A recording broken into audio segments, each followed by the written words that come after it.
If your iPhone's personal hotspot keeps disconnecting, here's how you can fix it step by step. First, check for auto lock settings. For that, go to your settings app and tap on display and brightness. After that, go into auto lock and set it to a longer duration or never. Sometimes your phone going to sleep can cut the hotspot connection. Next, keep hotspot screen active. While connected, stay on the personal hotspot screen. Keeping it open helps maintain the connection. After that, turn off low power mode. Go back to the main settings menu and tap on battery.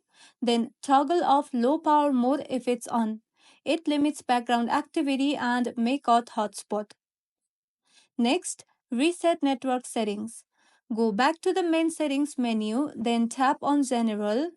After that, scroll all the way down and tap on Transfer or Reset iPhone. Then, tap on Reset and select Reset Network Settings from the options. This won't delete your data, just your Wi Fi and Bluetooth settings. If you're still having issues, try restarting both devices, and if nothing works, contact your carrier for support. And that's all.